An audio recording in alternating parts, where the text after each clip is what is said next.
Hi guys, live from our cryptid camper. I'm Tom here with my good friend Shay, and we'd like to thank you for joining us on season 1, episode 14 of the Scare Your Pants Off an American Road Trip podcast. Today we set up camp in Connecticut.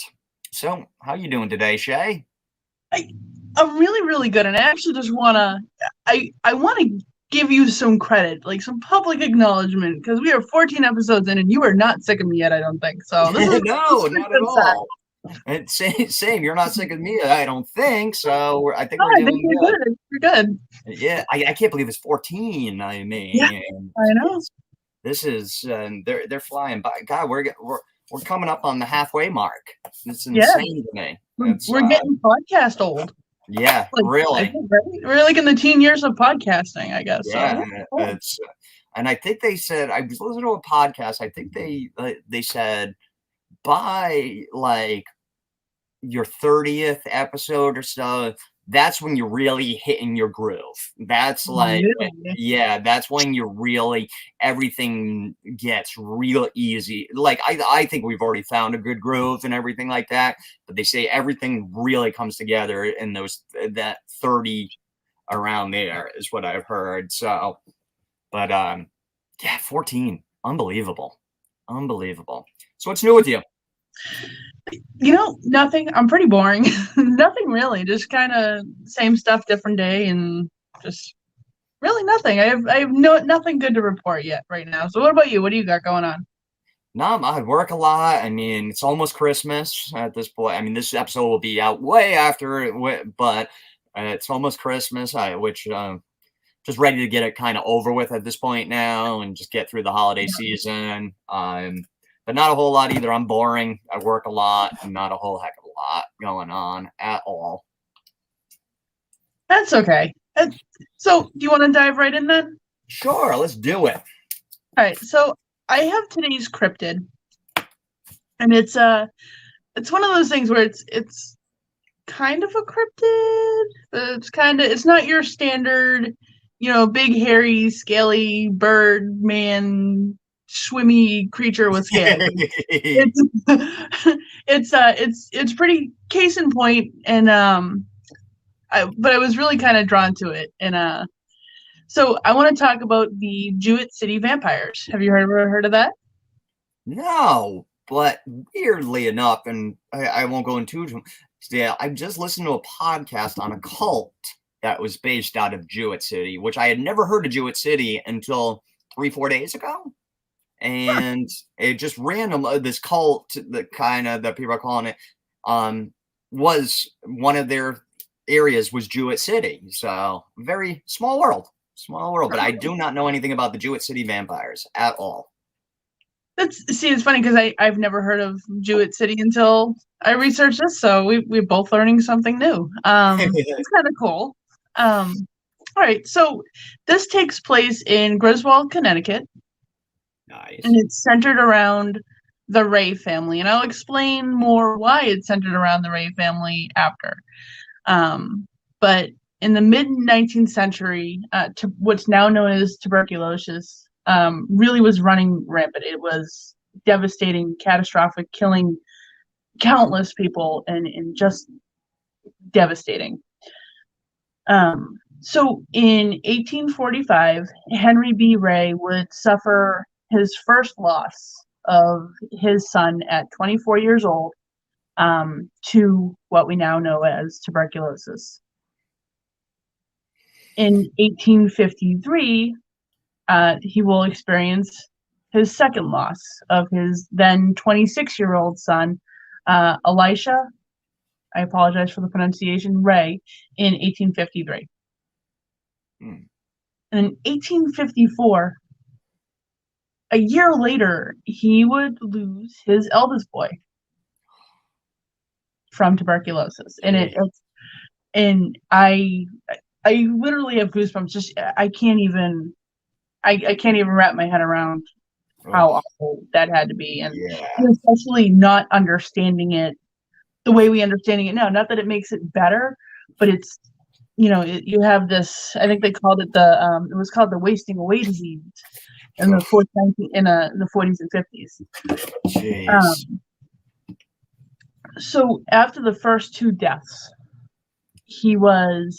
Henry Ray decided to exhume the bodies of the first two sons that he lost, and they would use a method of bone disruption. So bone disruption is basically it's usually two leg bones or arm bones, but typically leg bones, and then the skull would be detached, and they would be placed in a skull and crossbone kind of style. Yeah. And then, and you're gonna like this part, they take the heart out and they burn it. That reminds me of somebody. Right? Sounds a little familiar? Yeah, Mercy Brown. Mm-hmm. So some more time would pass, a couple more years, and within that time, the Ray family would completely perish now from tuberculosis. Every member of the Ray family would be lost. Wow. Yep. So now the wasting away disease or tuberculosis was rumored, at least in this area, to be the work of vampires. It was thought to be spread by vampires, and they would exhume the bodies and burn, either do the bone disruption or burn them completely to keep them from coming out of the ground and killing more people is what they thought was happening. Now, kind of sad for the Ray family, but I think we all see how this actually happens today even, is it's actually the media that centered this around the Ray family. And they were the focal point of it, but in truth, this was happening all over the place. Bodies were being burnt in this manner because of the vampire rumors and whatnot. But again, it was tuberculosis that killed all of these people. But I wanted to pick this because it's, even especially today, even like I said, it's the media really, you see what they want you to see, and that's why I picked this one. And I thought it was kind of a neat cryptid because it does have, there's rumors behind it, like kind of like a curse and stuff like that. But yeah, that's why I wanted to pick this one. I love it. I love it because vampires cool. Although like the late 90s, early 2000s started to make them uncool, I think, where they try to make them like sexy and weird and teenage.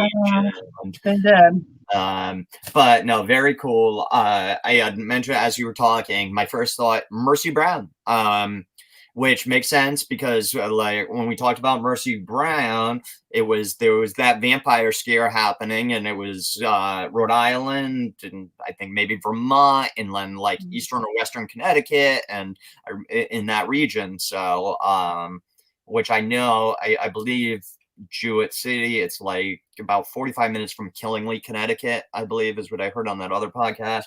But yeah, that was my immediate thought because the family's dying of TB, which was or consumption, and same as the Brown family, and then the whole burning of the heart, which in the Browns instant, then they mixed it in and made the son drink it, and then he died because of course he just drank fucking ashes of a dead person's heart. So but yeah, so right away I love that tie-in because we're in that area, and we had already discussed Mercy Brown.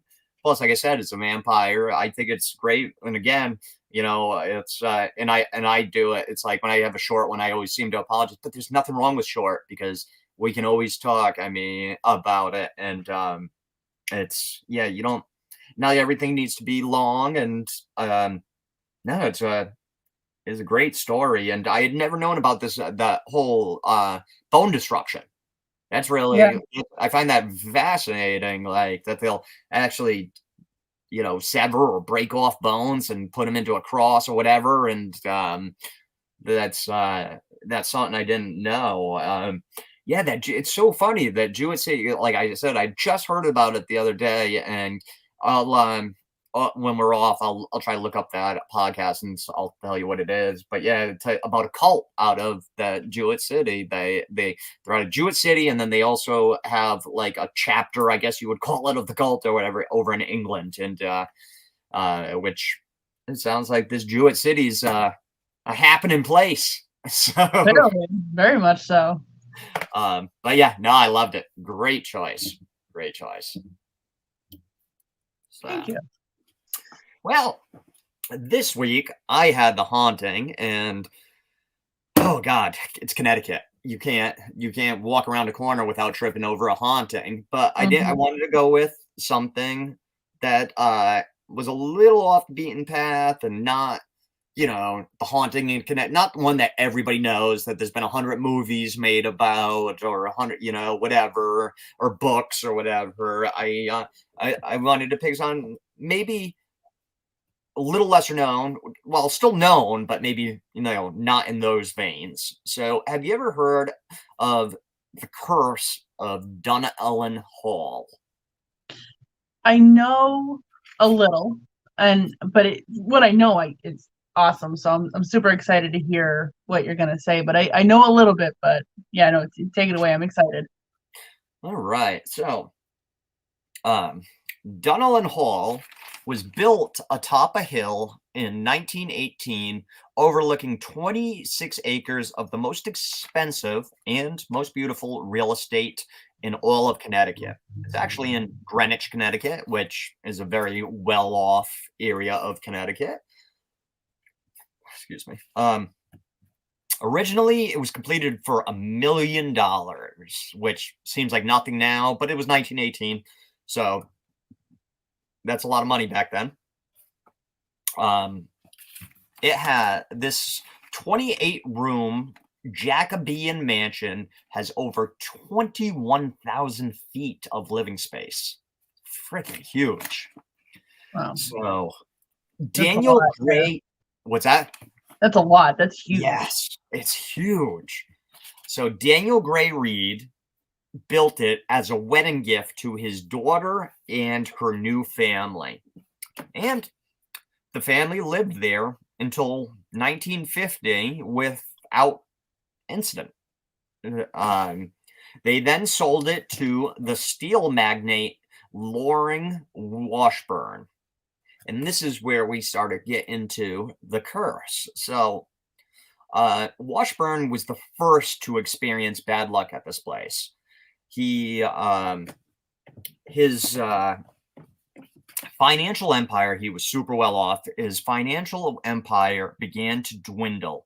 And by 1963, so just 13 years after moving in, he was in complete ruin, broke, no money. So the property was seized from him, taken away. So then it sat vacant for a few years. It was then bought by showgirl and heiress Greg Sherwood Dodge Moran in 1966. So 3 years after it was seized, she bought it. She was an heiress to the Dodge Motor Company, as well as the showgirl, very well off. And by all accounts, nothing really bad happened to her or her family. But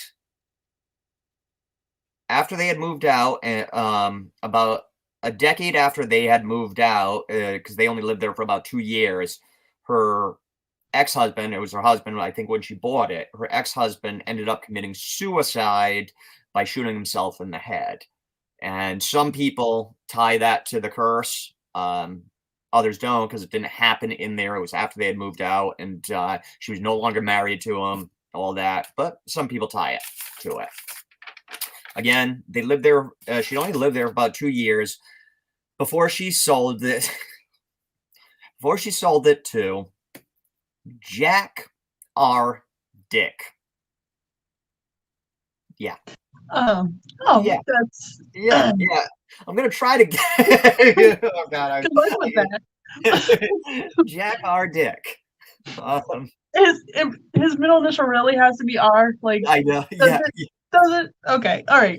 Good luck. And every time they write his name, it's never like Jack Dick, or it's always Jack R. Dick. Oh God. That's way more unfortunate. Oh my gosh, don't say it like that. That sounds even worse. That's why they put the R. Oh my word. Okay. Well, Yeah. yeah. Yes. I didn't realize until I said it like that, but yeah, Jack Dick. Oh God. Oh God. Oh God. Oh So, boy. Okay. Whew. Composure. All right. so within 3 years of buying the home, Dick. Oh fuck. Oh, okay. Whew. It's okay. We're adults. We got this. Yes. Should not be this funny, but it is. So within 3 years of buying the home, Dick was indicted by a grand jury for shady financial dealings. All right. He ended up dying in 1974, before the case went to trial. So he'd already been indicted, but he hadn't officially gone to trial, and he died. So another person, loses money, goes into financial ruin, and then dies. So then, Poor Dick. what's that? It's a poor Dick. Go on. Poor Jack or our Dick. The next owner was Ravi Tikoo or Tico. I'm not sure. It's Tikkoo, and he had made his fortune in oil super tankers. So he buys it, but less than a decade later, he is also gone bust, forcing him to sell. So yeah, another person goes into financial ruin. And now at this point, this is when none other than the Helmsley, Harry and the Queen of Mean, Leona Helmsley, buy the home. They are real estate moguls. She is just known for being a very rotten woman, very, very mean. So the Helmsleys purchased the house in 1983 for $11 million, to be used as just a summer home. Must be nice. 21,000 square foot is just going to be your summer home. And so they buy it in 83 for $11 million. Leona, the Queen of Mean, Helmsley, after moving in, thinks it's kind of a dump. It's not up to her standards. So they start to do renovations. And this is the start of the Helmsley's undoings. Again, she was known as the Queen of Mean, and she would have companies and construction companies or whatever come in and work on the house, and then she would try to either not pay them or pay them less than what they agreed upon. She would, when they would send in the bill, she would, get back to them and be like, oh, it was not up to standard, you did a shitty job, blah, blah, blah, trying to do it. And she did this to just numerous companies. She'd have them come in, do, a few $1 million probably worth of work, and then try not to pay them for it. So she did this to this one company, and this guy was like, "No, you owe me too much money," and he was not having it. So he decides, but he's like, he knows, they're real estate moguls, they're super connected, and they, he knows that it's taking them to court. It's probably going to be futile because they've been taken to court before. They always get off, either through their connections, through their money, bribes, whatever.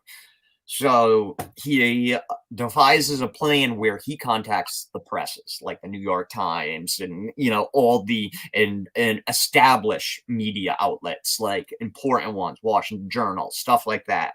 And starts telling what's going on, what's happened with these other companies. So they start to investigate, and they uncover, yes, she had been doing that to a bunch of companies, trying not to pay them. But also they uncovered that on top of that, when they were paying some of the renovations, they were trying to write it off as business expenses for their real estate empire. So that it was, we fixed up this house, getting right off, not paying taxes on it, blah, blah, blah. So then it was, put out by the New York Times and other media outlets, which then caught the the eye of the IRS and the U.S. government, and they started to build the case and go after the Helmsleys for tax evasion and fraud. So it looks like they're finally going to get what's coming to them. Maybe. So they they bring up the charges, tax evasion, fraud, and a bunch of other charges. They take him to court. And while they take him to court, Harry's the husband's condition. He's starting to deteriorate. He's getting older. He's starting to get sick, fall sick, and everything. And he ends up dying during the trial. But after quite a while, Leona is actually found guilty, which is huge. Yes. And she actually has to, on top of a ton of fines and pay back people and all that and square up with the government as well, she also has to do an 18-month stretch in a federal prison. Very good. Yes. It's one of the few times where it's like, wow, finally justice for one of these shitbags. Mm-hmm. And so she does her 18 months, and then after her release, she actually moves back to Dunall Hall, but now, because she's substantially less rich and, everything, she lives there year-round. Sorry, my throat was a little dry. So she lives there until her death. She dies in 2007. Then the home, from there, it sits vacant for a few years until about 2010, when it's purchased for $35 million. Oh, just one little fun fact, and that Leona Helmsley, like I said, she lived there until her death in 2007. She actually left like $16 or $18 million to her Maltese. She left $18 million to a pet. And granted, there was somebody that had to take care of the pet and everything. But it was very specific. He had to spend so much a year on certain things for this pet, like $60,000 for like day spas and shit for the pet. And it just craziness. She didn't leave it to her family. 18 million to a pet. So just goes to show you what kind of person this Leona Helmsley really was. Yeah, that's crazy. Yeah. So anyway, so it sits vacant until about 2010. Then it's purchased for $35 million. And the people, I don't know if it was ever really made too public who it was, but that bought it. But their idea is to go in, make some renovations and nothing major, and make a little profit on the home, because it is a beautiful home. Yeah. So pick it up for 35. They do some, slight brief renovations, and they put it back on the market for $42.9 million. So looking to make approximately like an $8 million profit on it. But it would just sit on the market, just sit, no.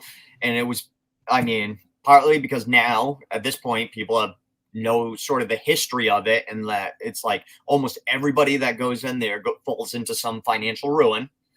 And on top of that, it's the extreme price, $42.9 million. I don't care how rich you are. That's a lot of money. Mm-hmm. And it's 21,000 square feet.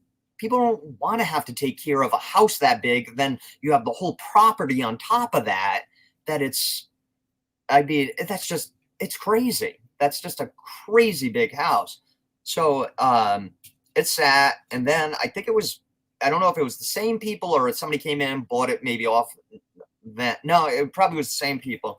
So they do some more renovations where they're hoping, fix it up a little more and get some more money, but they're also trying to decrease the size of it a little bit. Like they fill in one of the pools, because it had a bunch of pools. One of the pools, it had like an indoor pool that was like 52 feet long or something like that, and just crazy things. And so they they're able to decrease it by a few thousand feet, which is huge, because most of us normal people don't live in huge, it's 21,000. I mean, what most homes are like 1,500, 2,000 Yeah, maybe. right around there. So, they decrease it a little bit, and they put it back on the market. It doesn't sell, so they start decreasing the prices. They decrease the price. It still doesn't sell. It decreased it some more. It still didn't sell, and it's actually, to my knowledge, is still on the market to this day. The last listing was like 2018, 19, or 20, somewhere in that range, and it had dropped all the way down to $18 million at this point. And to my knowledge, it's still on the market for somewhere in that range. So that's pretty much it. Are you going to buy the house? Well, I mean, it is a huge discount, but no, probably not. Even if you had the money and like that was like chump change to you, would you buy it? No, no, too much. I think, yeah, no, too much bad juju for me. What about you? Yeah, no, it's I wouldn't. It's too much of a pattern at that point. It's not 1, 2, it's not 3, it's more than that. Oh, and something I forgot to mention too is I couldn't find an actual reason for the curse, like, oh, this person put a hex on the house because of this, blah, blah, blah. But in more recent years, so the original owners, the Washburns there, no, the original owners weren't they was the first, the Reeds there that lived there until 1950. Some of their children and the relatives and stuff have come out in recent years claiming that they now remember weird stuff happening around the place, like bed shaking, knocking, just weird sounds, stuff like that. But nothing malevolent or anything, just sort of weird things. And then that showgirl heiress, Greg Sherwood Dodge Moran, I don't know, I believe it's some of her children or some of her nieces, nephews, have claimed some similar stuff as well, like bed shaking and stuff. But they only remembered it more recently. They hadn't even really thought about it because it wasn't like super traumatic or anything like that. So take that for what it's worth. But that's yeah, I never found an actual reason for the curse though. Like, and that's so that almost kind of makes it like a little scarier, because it's like, so if it had started with Leon Hemsley, then that's karma. That's she earned that curse somehow, obviously. But it didn't. It started so long before that, and it for really no reason. It really gives like an eerie, it gives like an eerie feel to it. It's creepy. Yeah, and I was trying to think of things, and I'm like, well, it is Connecticut. I mean, granted, it was the 1900s, but I mean, maybe it was Native American burial site, something like that, something along those lines. But I mean, there's no concrete fact. I was just trying to know, like, what could do that, like to do it. But yeah, I'm not buying this house. I mean, that's a pattern. I mean, not that I have that type of money. Even if I had $400 million, I'm probably not buying that fucking house, just because it's still, even with the reduced size, it's still probably 18,000 square feet of just home, and then another however many acres, or over 26 acres of. So I almost feel like I want to take back saying that I wouldn't buy it, and I almost feel like if I had the money, I would, but I would not want to live there. I almost feel like to reverse any bad karma or curse or whatever, you would almost have to buy it and turn it into something good. You got to think, this thing has a huge swimming pool, probably I can't even figure out how many rooms, giant kitchen, all this stuff. Why not turn it into like a school, or like a that's cool. I like it. Something to help kids, or like it could be a school, or like a boarding school, orphanage type thing, or whatever. No, I'd like that. Yeah, that would be cool. And it has the amenities, it seems. I mean, I can't even fathom how many kids you could fit in there. It's the oodles. Yeah, they called it. They said originally it was 28 rooms. I think. I wonder if it was 28 bedrooms. I mean, so it's yeah. You could do that's actually a great point. Repurpose it for something positive, and that's I like it. I like it a lot. Kind of That's a like wipe the great slate idea. clean or something. But Yeah, great idea. yeah. Great idea. All right. So I'm really excited to talk about my strange encounter, and really kind of weird, like in researching the stuff for Connecticut. And I don't know if you had this problem looking at hauntings. I'm really curious, actually. Um, I was finding, so Connecticut has hundreds upon hundreds upon hundreds upon hundreds of UFO claims, but no details at all. That's an issue I've had in other states as well too, and with hauntings and whatever, even the UFO, that it's you find stuff and but it's like, oh, it's just like the description, and a couple lights went over, there's nothing to it. And I definitely had that. And it's tough because we don't want to be like, just come here and be like, oh yeah, here's a strange encounter, because I have to give you a strange encounter and here's a light. Yeah. This guy was on the, driving down the road and he saw a light streak across the road, so I know I have run into that problem as well, for sure. Yes. All right. Well, I feel a little better about that. So I went in a little different of a direction, which again, why we're strange encounter, not UFO sightings. Yes. I'm actually going to talk about Gravity Hill or Magnetic Hill. Have you ever heard of that? So I know a little bit about them. Just recently I've become aware of them, but I don't know too much. I haven't really got to do a deep dive on them, so I'm excited. I'm glad you picked something like this because they're really cool. So. Super cool. All right, so this one is in Sterling, Connecticut, and there are actually other magnetic hills or gravity hills in other states. And there is an explanation for it, but I'll explain that after. So what you do is you drive to Main Street and you pull up to the first telephone pole. So this is the lore I'm reading. I'm not sure which one is the first telephone pole. I'm not sure of any of that stuff. But you would pull up to that adjacent to that telephone pole, and you would stop your car, and you will notice that you are on an incline, the start of an incline.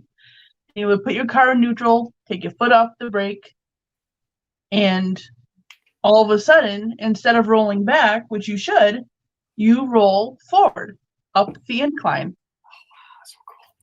That's so cool. It really is super cool, and then many people have tried this and said it's really unsettling because you have the feeling you're going uphill and it doesn't make sense, and it's really like an otherworld feeling that it's your body just doesn't know how to process it. So one of the rumors as to why this happens is it's actually said to be a curse put on by a witch named Margaret Henry. Now, it's not just cars that roll up this hill. You can do it with a ball, a can, a soda can, soda bottle, anything around that will roll up this hill. The truth behind Margaret Henry, however, is very different from the legend of the curse. She was actually never found or accused of being a witch or anything like that, and it seems like the story was actually crafted just to explain the phenomenon that happens here. Now, in a lot of cases, and I'm sure you feel the same way, as much as a paranormal investigator, you're a paranormal investigator, obviously our goal is to debunk. We want the truth. We want, but you get that feeling when you do debunk, you're like, oh man, like you don't want to debunk, you have to, and you do because that's what you're supposed to do, and that's the only way to get the truth. But you still have that part of you that's like, man.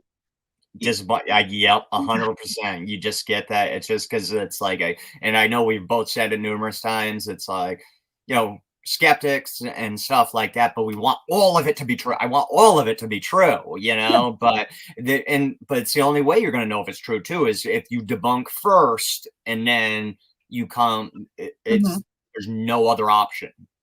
So, but yes, you're 100%. It is if you do debunk something, it's deflating. It's just like, It is.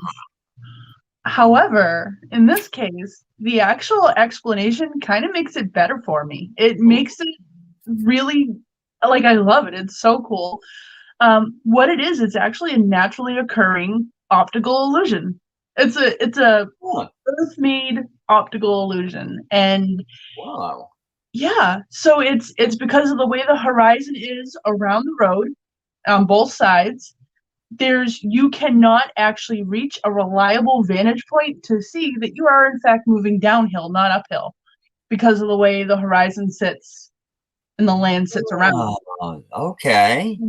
Okay. And that leads to the odd sensation of, why are you rolling uphill? It doesn't make any sense. You're not, but your eyes obviously see you as rolling uphill because of the way everything is around it. So I love that explanation. And any other time, like, of course I want everything to be magical, whatever, but I mean, it's a naturally occurring optical illusion. To me, that's magical. That's like fantasy. I love it. So how do you feel about that?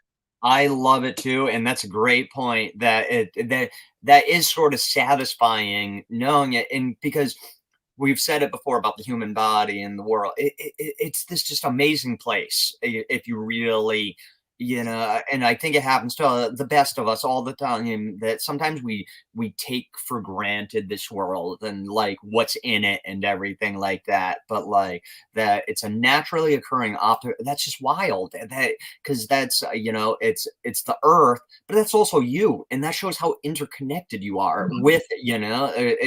It's this it's without sounding too hippy dippy. It's like sort of this beautiful symbiosis of everything, and yeah, like knowing that, like that didn't deflate me. Finding out that actually intrigued me more, makes me want to research it more, Yeah. because like I said, I have passing familiarity. I just became recently familiar with them because of probably some stupid article on social media or something, because I go on like once a week just to see what's happening in the world and shit. And I remember and reading a little bit about it, and there was like a guy walking uphill, but it looked like he was going down or something, and it was just like, oh, that's pretty wild. And I forget, there may have actually been, I remember when I was doing research, it was maybe North Carolina or Alabama has one.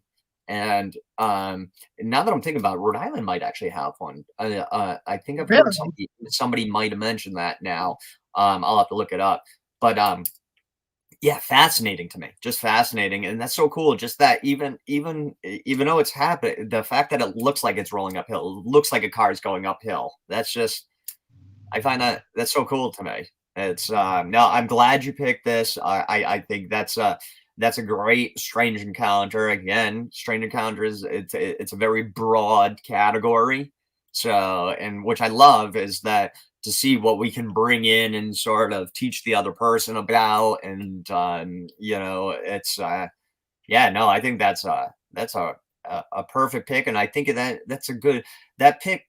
Actually, it what I'm noticing too is it's like we so we don't this is for the audience. We don't get together before these episodes and talk about what, like, oh, like when we're doing our research, hey, I'm going to do this, but this has happened in numerous episodes now, that how like what you pick and I pick somehow related or tie or just ties in really nicely, and it's just by happenstance. And I think it was, I believe in our North Carolina episode, we were both right around the same town. And then we had another one where it was two of these seismic events happening within the same area, hundreds of miles of each other. And so I always find that really cool too, that like what we pick, like it sort of creates this really cool underlying theme aside from the theme of our show. So yeah, no, great pick. Great pick. I like to give a little mention though of, every once in a while, and this is absolutely one of my favorite things about doing this podcast, is like I like the vibe we have here, but you every once in a while phrase something in a way that like blows my mind, and it's beautiful symbiosis. This one, that is, if I feel like every couple episodes at least, I can go in, and if I could just give you a friggin' award for so perfectly like saying something. Like that is a perfect way to put that. It is absolutely. I in my wildest dreams, I don't think I could have come up with something to so eloquently explain that, and it's that was it. So for me, this episode, that phrase wins. Well, thank you. Yeah, it comes after years and years or years of being a blowhard. So every once in a while, there's a nugget of wisdom or something in there. So, but Perfect. Love it. so yeah. So, do we got anything else? I think I said everything I got. What about you? Anything? No, that's it. Another fun episode. Another really fun episode. And thanks for watching, like always, guys, or listening, or however you. Actually, that's a good point. Now we're in some episodes, and you guys have been listening or watching, or we're both, or whatever, for a while. Yeah, send us a message. Tell us how you do consume our podcast. Do you listen in your car? Do you listen at home while you're cleaning? Do you watch it? Do you go on like a YouTube deep dive and watch us, or be really curious and to see what you guys think? And hit us up at scareyourpantsoff9@gmail.com, and let us know those things, or any questions, anything like that. Hit us up. Any artwork, you have a rendering of something that that we've talked about, and you want to send it in, please do, guys. We love all that. We'll display it, or we'll talk about it, or whatever. So again, guys, thanks for watching, and make sure to like and subscribe, and geez, sorry. Okay. And make sure to check us out next week when we set up camp in Colorado. So happy camping. Thanks, guys. Bye.